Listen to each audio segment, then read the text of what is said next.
परमेश्वर हमें क्या सिखाना चाहता है, क्योंकि परमेश्वर जानता है और जिस काम के लिए उसने आपको और हमको बुलाया है उस काम को वो करवा के रहेगा। चाहे तो हम सीधे मन कर लें या टेढ़ा मन कर लें, करवाना तो उसे है, लेकिन थोड़ा कठिनाई से हमारा समय बीतेगा। कठिनाई में समय बिताने के बाद परमेश्वर हमको फिर लेकर आएगा। मूसा के विषय में कितने लोग जानते हैं? मूसा को जब 40 वर्ष का था तब परमेश्वर ने उसे बुलाया था कि तू इजराइलियों को निकाल के ले आ। उसने कहा प्रभु मैं नहीं जाऊंगा, और वो भाग गया। 40 साल परमेश्वर ने उसे भटकाया, जंगलों में रहा, इधर उधर घूमता रहा, परेशान ही रहा। क्या हम मूसा के रिश्तेदार हैं?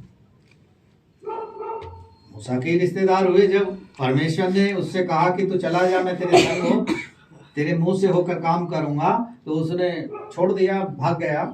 तो हम भी ऐसा ही करते हैं, क्योंकि प्रैक्टिकल जो है देर से समझ में आता है। अब जैसे रेखा बहन गवाही दे रही है, ये चीज है ना, बहुत देर से समझ में आई। पहले तो चिंता रह गई, फंसा दिया परमेश्वर ने, निकाल भी दिया, लेकिन ये इस बात को जल्दी समझ लेते तो कितने अच्छा होता।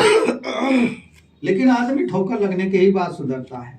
खैर ये तो शुरुआत है, आगे आगे और बहुत सी ठोकरें आएंगी, हम उसके लिए तैयार हैं।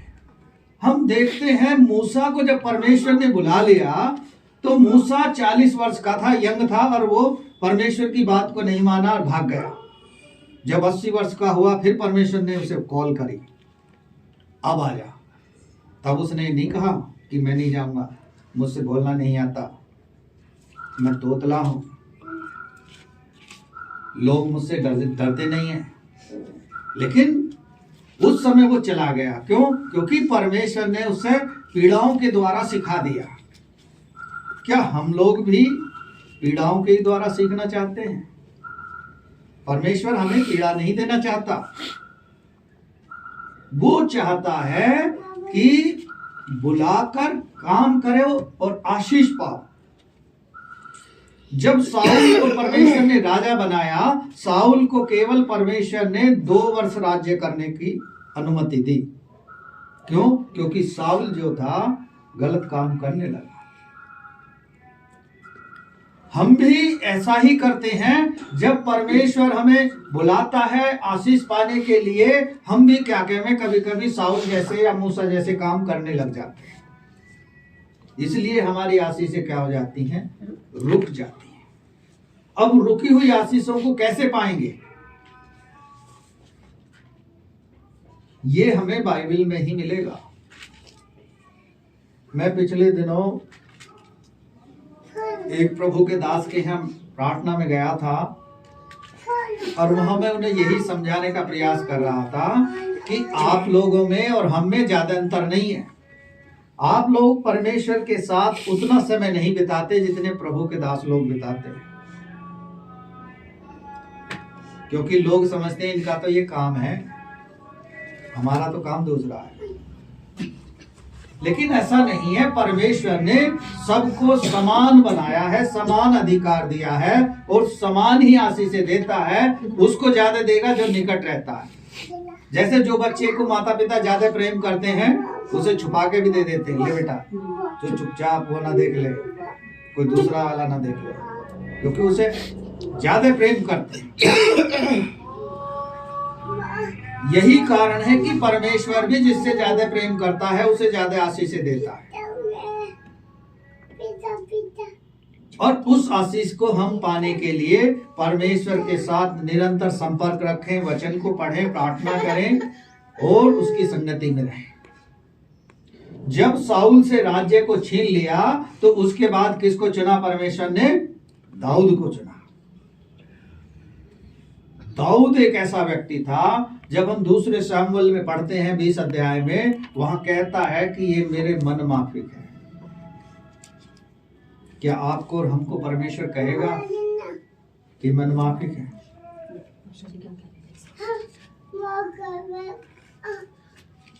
क्या परमेश्वर हमें और आपको कहेगा? हाँ, एक बात जरूर कहता है परमेश्वर, जब हम नए नियम को पढ़ते हैं, मत्ती रुचि सुसमाचार, हे छोटे झुंड मत डर। छोटे झुंड के तो साथ है परमेश्वर, लेकिन क्या हमें वो अपने मनमाफिक कहता है? किसी व्यक्ति ने एक सवाल पूछा कि जीसस क्राइस्ट खुदा का बेटा कैसे हो सकता है? उसके तो कोई बेटा ही नहीं था। मुस्लिम लोग भी इस तरह का सवाल करते हैं कि खुदा का कोई बेटा नहीं था। लेकिन जब आप मत्ती रची सुसमाचार पढ़ोगे, 4 अध्याय में लिखा है, जब यीशु मसीह जल में से बपतिस्मा लेकर यरदन नदी में जो बपतिस्मा लिया, बाहर आया, पवित्र आत्मा उसके ऊपर आया और लोगों ने क्या आवाज सुनी? ये मेरा प्रिय पुत्र है, इसकी सुनो। ये मेरा प्रिय पुत्र है, इसकी सुनो। तो वो उस सवाल का जवाब उन्हें वहां मिल जाता है। परमेश्वर ने किसी को नहीं कहा। आप यूहन्ना 14 या 15, 16 अध्याय को पढ़ेंगे, वहां भी कहता है कि मेरा पिता ने जो मुझे काम दिया है, मैं उसे पूरा करने के लिए आया। और हमारा सबका पिता एक है, और उस पिता ने हमें और आपको काम दिया है कि हम उसके साथ समय बिताएं, उससे आशीष से पाए।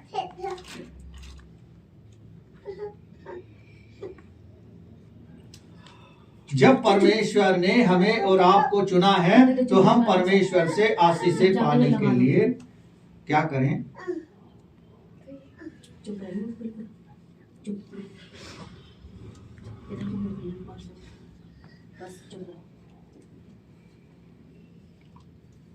परमेश्वर से आशीष से पाने के लिए हमारे अंदर भूख प्यास होनी चाहिए। और वो भूख प्यास हमें कहां से आएगी? परमेश्वर के साथ समय बिताने से ही आएगी। क्योंकि परमेश्वर ने हमको इसलिए बुला लिया कि हम राज्य करें, हमें राजा की पदवी दी है। आप कुरिन्थियों की पत्री पढ़ोगे, we are the ambassador of God, परमेश्वर के राजदूत हैं। जो लोग हमें तुच्छ और बेकार समझते हैं, उन लोगों के लिए ये सवाल का जवाब है कि परमेश्वर के राजदूत हैं आप लोग।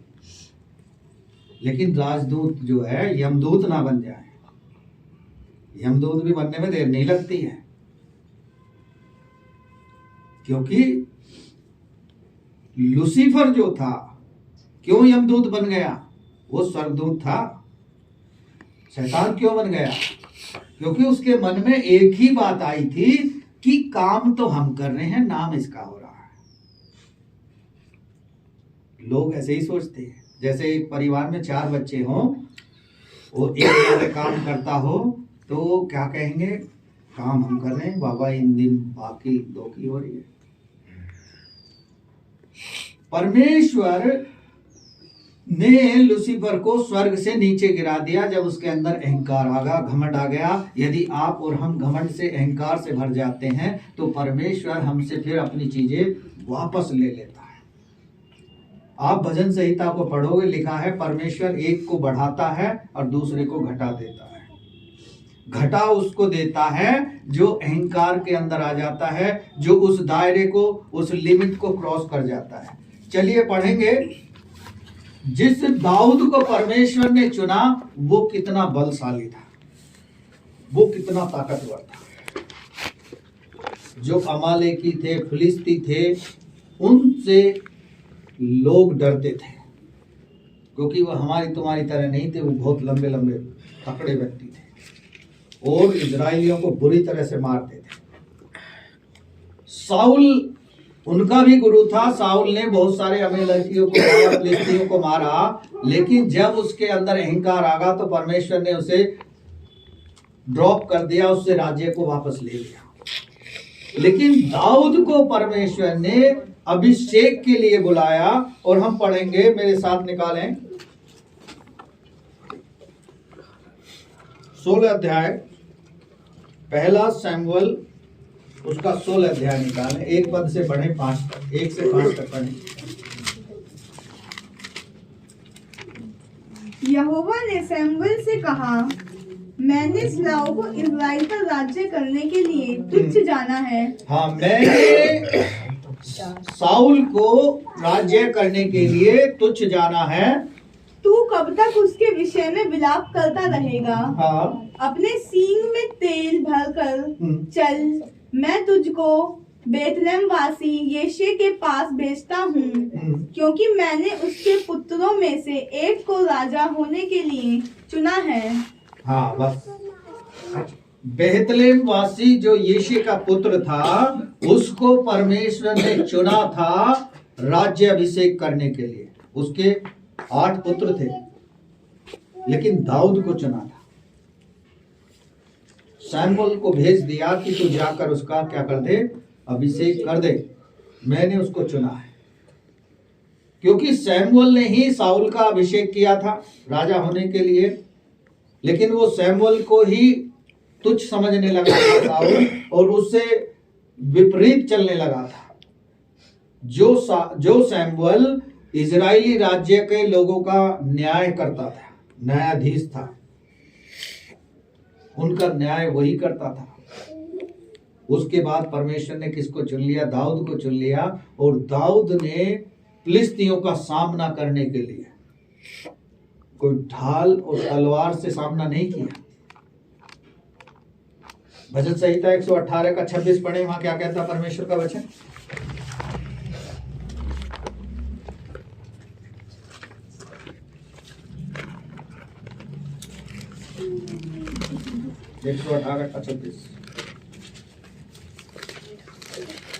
धन्य है जो यहोवा के नाम से आता है, हमने तुमको यहोवा के घर से आशीर्वाद दिया है। हाँ, यहाँ राजा दाऊद का लिखा हुआ वचन है कि जो परमेश्वर के नाम से आता है। जब परमेश्वर का ये सेवक राजा दाऊद गोलियत से लड़ने के लिए जाता है, तब वो कहता है, गोलियत को ललकारता है। साउल उस समय उसको अपनी वो देता है ढाल, तलवार, भाला, लेकिन उससे वो संभलते ही नहीं, क्योंकि कभी युद्ध में गया ही नहीं। एक काम में निपुण था राजा दाऊद, गोफन चलाने में। जैसे बाघ की रखवाली करने वाले वो चलाते हैं ना, उसमें वो रख के घुमाते हैं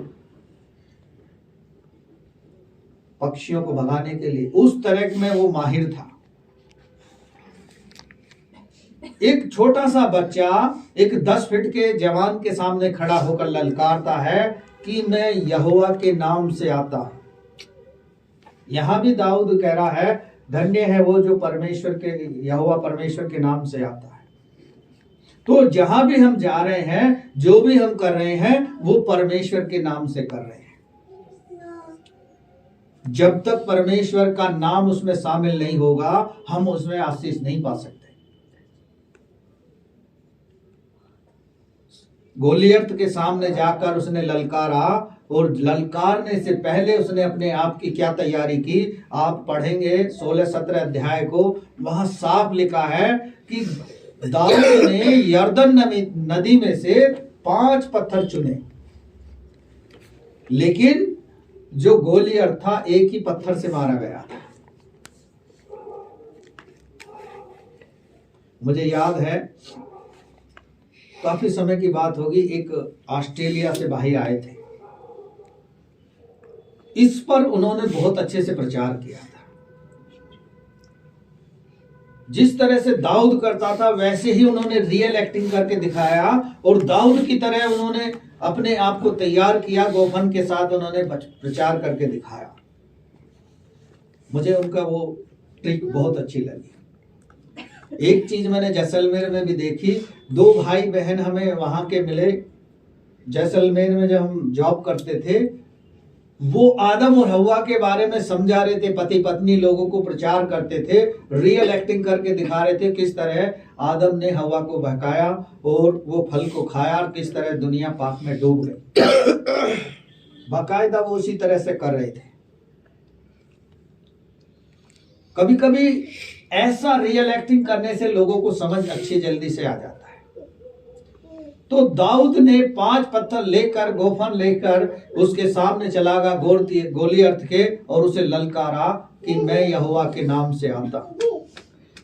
तो गोलियत क्या जवाब देता है कि ये बच्चा मुझे मार देगा क्या? सारे इजरायली तो छुपे हुए हैं, जो बलवान हैं, जो शक्तिशाली हैं, जो योद्धा हैं, वो मेरे सामने नहीं आया, इस बच्चे को आगे कर दिया और कहता है क्या तू चूहा मुझको मार देगा? वो उसे चूहा ही नजर आ रहा होगा, क्योंकि 10 फीट लंबा व्यक्ति 5 फीट के व्यक्ति के आगे तो चूहा ही नजर आएगा।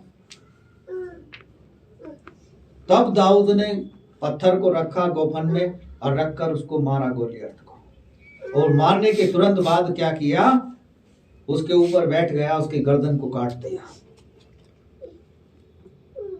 साउल की दुश्मनी वहां से शुरू हुई थी दाऊद के लिए।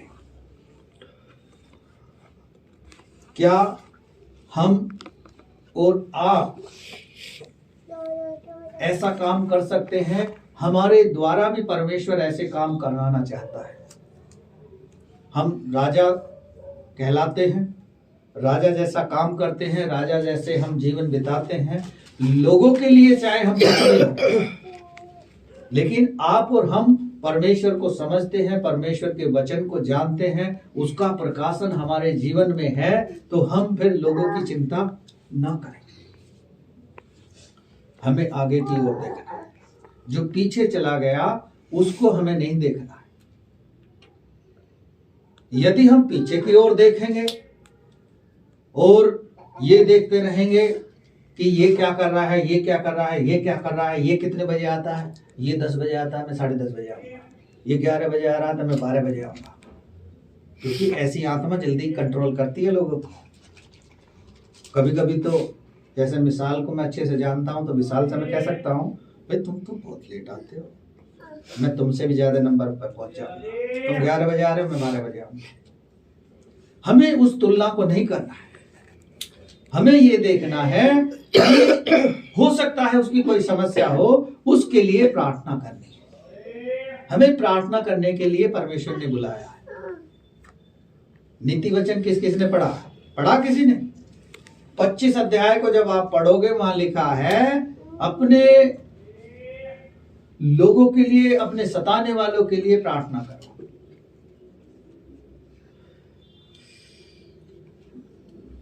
गवाही जब हम दे रहे हैं, सुनने में तो अच्छी लगती है, लेकिन यदि हम उसको थोड़ा पहले समझ लें तो और अच्छी लगेगी। हमारा फोकस प्रार्थना पे नहीं होगा तो हम अपने लक्ष्य से हटते चले जाएंगे। एक सैनिक जब पहरेदारी करता है बॉर्डर पर रहके, उसको ये सिखाया जाता है कि कोई भी उधर से इधर को ना आने पाए। यदि आता है तो उसे तुम रोकोगे। परमेश्वर हमें सिखा रहा है कि हम अपनी ओर आने वाले तीरों को बुझा सकते हैं। किस तरह से? इफिसी की पत्री किसी ने पढ़ी है? वहां लिखा है आत्मा का टोप और वचन की तलवार लेकर और मेल के जूते पहनकर हम सामना कर सकते हैं अंधकार में फैली हुई दुष्ट आत्माओं और अंधकार की शक्तियों का, जो हमें नुकसान पहुंचाती है। वो हमें पहचानती हैं, हम उनको पहचानते हैं। उनका हम सामना करें। हमें परमेश्वर ने वो शक्ति दी है कि हम कुछ भी कर सकते हैं। प्रभु के नाम में हम कुछ भी कर सकते हैं। आपकी प्रार्थना को सुनेगा। आप ये मत सोचो मैं कितना लेट आ रहा हूं, कितना क्या कर रहा हूं। हमें कोशिश करनी है कि हम समय पे आए, समय से परमेश्वर की उस आशीष को पाएं।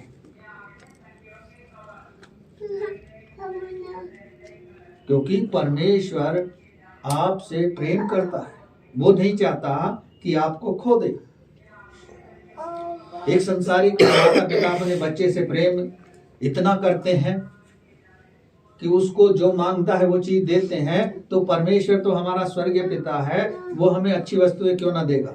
राजा दाऊद को परमेश्वर ने गोलियत को मारने के लिए बुलाया और राजा भी बना दिया, और राजा बनकर उसने राज्य किया।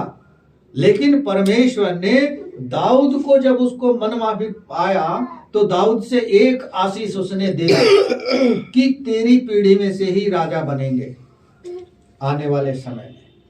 मैं जो आशीष से तुझे दे रहा हूं उनसे ज्यादा आशीष से मैं तेरी संतान को दूंगा। तो यदि हमने इस समय में उस आशीष को पा लिया तो परमेश्वर फिर हमारी संतानों को आशीष से देता जाएगा, केवल हमारे और आपके द्वारा।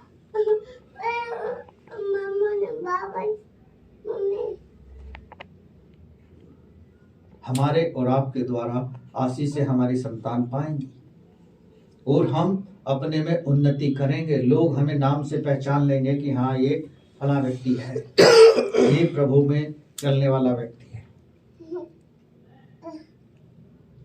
हमें अपने प्रयासों को तेज करना है, परमेश्वर के वचन को पढ़ना है। वचन को नहीं पढ़ रहे हैं तो हमें उससे गलती को सुधारना है, परमेश्वर से कहना है कि प्रभु तू मुझे मौका दे कि मैं तेरे वचन का प्रकाशन समझूं। क्योंकि यशा नबी क्या कहता है कि यहोवा का आत्मा मुझ पर है और उसने मुझे चुना है अभिषेक करके। और अभिषेक परमेश्वर ने अभी नहीं किया है, जब आप और हम पैदा भी नहीं हुए थे तब से परमेश्वर ने हमारा अभिषेक करके रखा है। क्या हम उस अभिषेक को व्यर्थ कर देंगे शैतान की चालों में फंसकर? शैतान हमें डिस्ट्रैक्ट करने के लिए तैयार रहता है, लेकिन उस शैतान को हराने के लिए हम क्या करें, या उस शैतान के आगे हम ही हार गए?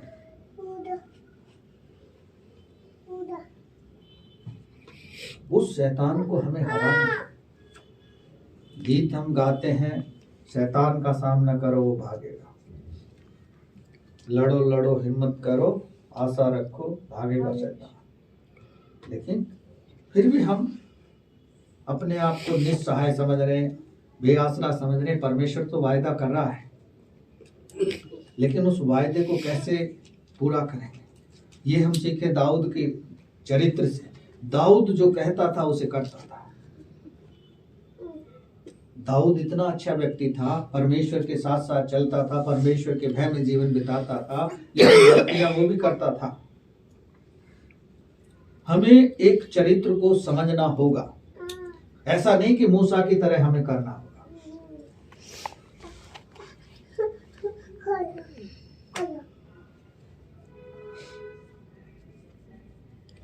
मूसा की तरह हमें समझना होगा। जब परमेश्वर ने उसे बुलाया, यदि वो पहले समय में ही परमेश्वर की पहली बुलाहट में ही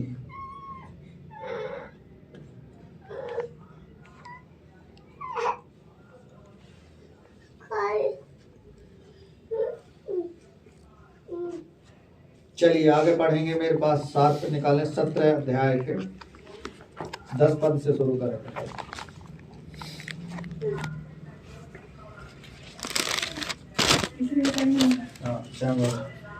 फिर वह फलिस्ती बोला, मैं आज के दिन इस्राएल पर पातियों को ललकारता हूँ, किसी पुरुष को मेरे पास भेजो कि हम एक दूसरे से लड़ें। उस फलिस्ती को कि इन बातों को सुनकर साउल और समस्त इस्राएलियों का मन कच्चा हो गया और वे अत्यंत डर गए। ये गोलियत से युद्ध लड़ने के पहले का जिक्र है कि उनका मन कच्चा हो गया। कभी कभी हमारा मन भी ऐसा ही हो जाता और हम इजरायलियों की तरह डर जाते। मान लिया जैसे अरे पास्टर ने तो कह दिया 1 घंटा सुबह को 1 घंटा शाम को, कैसे करेंगे? हमें तो अपना स्कूल का भी काम है, पढ़ाई का भी काम है, कैसे करेंगे? लेकिन सारी चीज़ों को हम नियंत्रण करना सीखेंगे, एक टाइम टेबल के हिसाब से अपने जीवन को बिताएंगे तो हम सब कुछ कर सकेंगे। सफलता देने वाला परमेश्वर है, प्रकाशन देने वाला परमेश्वर है। हमारे जीवन को सफलता की ओर लेकर कौन जाएगा? परमेश्वर जाएगा, क्योंकि वो जानता है मेरे बच्चों को क्या आवश्यकता है। लेकिन यदि हम हाथ पे हाथ रखे रहेंगे तो परमेश्वर हमें ऐसे सफलता नहीं देगा। हमें प्रार्थना करनी है तो करनी है, हमें वचन को पढ़ना है तो पढ़ना है, हमें जॉब पे जाना है तो जाना है, लेकिन सारी चीजें सिस्टमेटिक से होंगी। राजा वही अच्छा होता है जो अपनी प्रजा का सिस्टमेटिक ध्यान रखता हो। वो राजा अच्छा नहीं है जो कहे कि हाँ तुम्हारे पास कितने पैसे हैं सब निकाल दो, क्योंकि इस तरह हो रहा हमारे संसार में। हमारे देश का राजा जो है ऐसे ही कर रहा है। उद्योगपतियों के तो कर्ज को भी माफ कर रहा, गरीबों के कर्ज को भी नहीं माफ कर रहा, उनसे कह रहा उनका सामान भी उठा लाओ। लेकिन नीति वचन में लिखा है जो राजा अन्याय करता है उसका राज्य ज्यादा दिन नहीं ठहरता है, छीन लेता है परमेश्वर। साउल का देख लो, साउल ने अन्याय शुरू किया, परमेश्वर ने राज्य छीन लिया। जबकि साउल को गिफ्ट में ही परमेश्वर ने राज्य दे दिया था।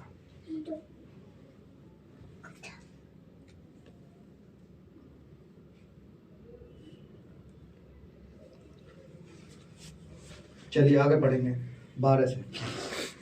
दाऊद यहूदा के बेतलेहम के उस एप्राती पुरुष का पुत्र था जिसका नाम यिशै था, और उसके 8 पुत्र थे, और वह पुरुष साउल के दिनों में बूढ़ा और निर्बल हो गया था।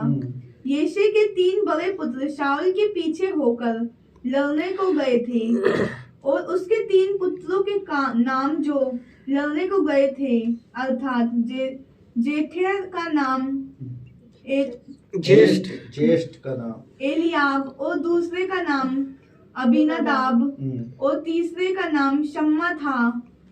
सबसे छोटा दाऊद था। ये दाऊद सबसे छोटा था, बड़े को ना चुनकर छोटे को चुना।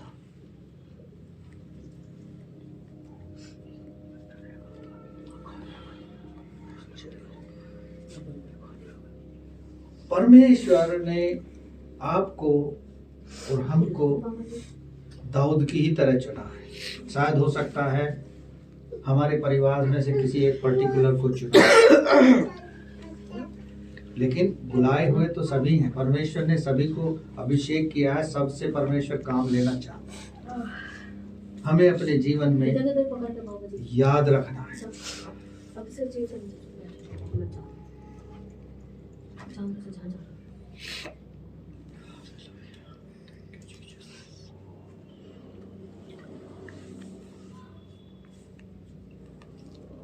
परमेश्वर ने आपको और हमको इसलिए चुना कि हम उसके मनमाफिक बन जाएं।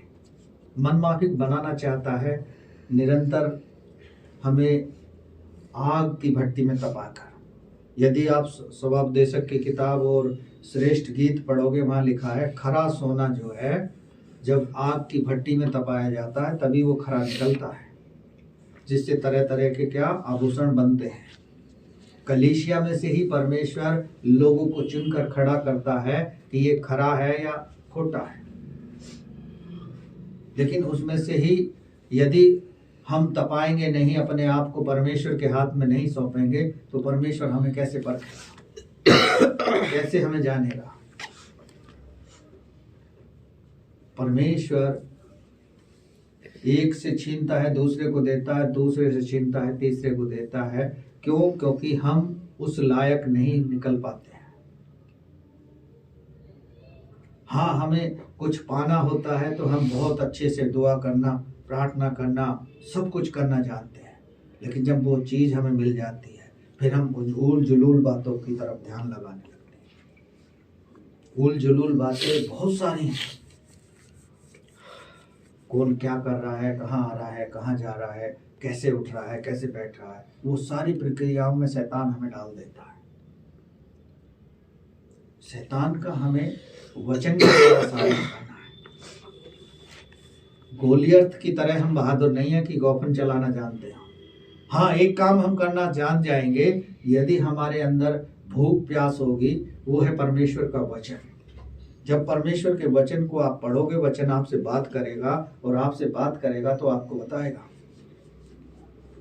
आपने हिजकिय्याह के बारे में पढ़ा होगा, जब यशा नबी को परमेश्वर ने उसके पास भेजा कि जाकर उससे कह दे कि आज उसकी मृत्यु हो जाएगी। यशा नबी पहुंच गया, उसने हिजकिय्याह से जाके कह दिया कि परमेश्वर का वचन तेरे लिए ये कहता है कि तू आज रात मर जाएगा। उसने कहा इससे बचने का क्या किया जाए? उसने कहा तू पश्चाताप कर ले, हो सकता परमेश्वर क्षमा करे। लेकिन हिजकिय्याह जो है दीवार की तरफ परमेश्वर के भवन में खड़ा होकर रोने लगा और आंसू बहाकर प्रार्थना करने लगा। क्या लगा दो, देखो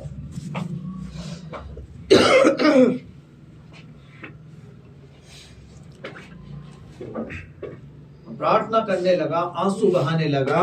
और यशा नबी बाहर नहीं निकला था उसके घर के आंगन से, तो एक बार फिर परमेश्वर ने उसको वचन दे दिया। वचन ये दे दिया कि ठीक है, मैंने तेरी चिल्लाहट को और पुकार को सुना है, मैं तेरे आंसुओं को देख रहा हूं।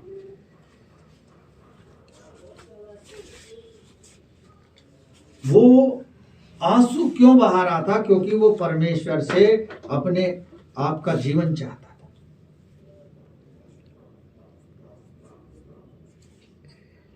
वो अपना जीवन जो परमेश्वर को दे चुका था, हिजकिय्याह राजा, वो परमेश्वर के साथ बिताना चाहता था।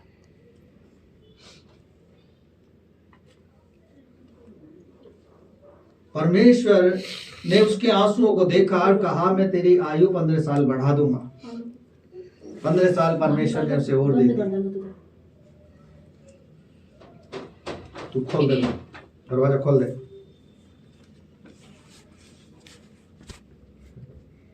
ये नहीं सुधर सकता। तुम इसे बाद में मत बुलवाना अंदर। परमेश्वर हिजकिय्याह की आयु 15 साल बढ़ा चुका था, क्योंकि वो उसको मारना नहीं चाहता था, उसे डरा कर ही काम लेना चाहता था। मूसा को परमेश्वर ने भेज दिया जंगल में कि तू जा।